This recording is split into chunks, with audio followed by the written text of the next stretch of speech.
annaga yahay in laga qabqabto oo la yiraahdo war ka daaya oo midnimada Soomaali dib isugu noqonaysa ka daaya oo ha ku celinina oo annagana laga maslaxo laakiin annagana lagu bajiyo adar waa arrin waa abdo qalad xisaab wax qaldan bay isu geysatay cid kasta annaga arrinta nagu bajisay waxaan oran lahaa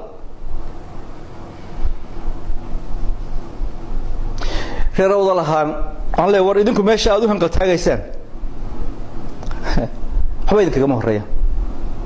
halkii wasiir baan kaga horeeya halkii wasiir ayay idin kaga horeeya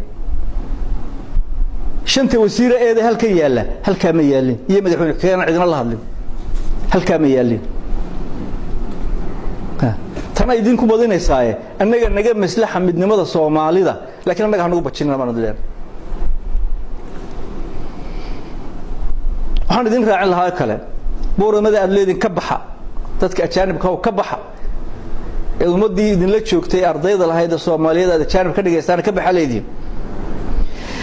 3,000 oo arday ka badan baa boorama degan oo jaamacad ka dhigta oo afi ka qaadaan oo kira guri ka qaadaan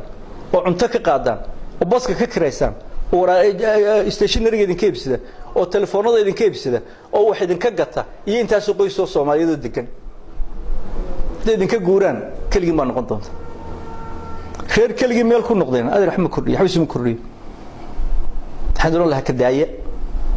magaaladiina dadka ugu ladan baa ku jirtaan ama reer Soomaaliland ugu ladan baa ku jirtaan reer awdalow hormada reer beelaadin dhawin haw yeeranina ha u baahanina belaayo aan idin dhaweyn in u yeerataan cid idin gumaysatay iyo cid wax idin geysatay iyo cid wax idin ka qaaday iyo cid wax idin ka maqay midna ma jiro ha u yeeranina belaayo aan idin dhaweyn ilaahay inoo ma keeno ka daaya dadkan idin la joogan caga jukuleynta iyo baqagelinta qarankana aad hadidaad ka daaya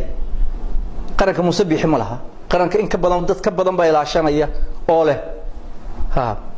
muuse hadaa sidii magaashan madaxweynaha idinka idin jirta laakiin qaranka ina hadadaan idinka iyo qayrkiintoona laga yeelmay wassalaamu calaykum warahmatullahi wabarakatuh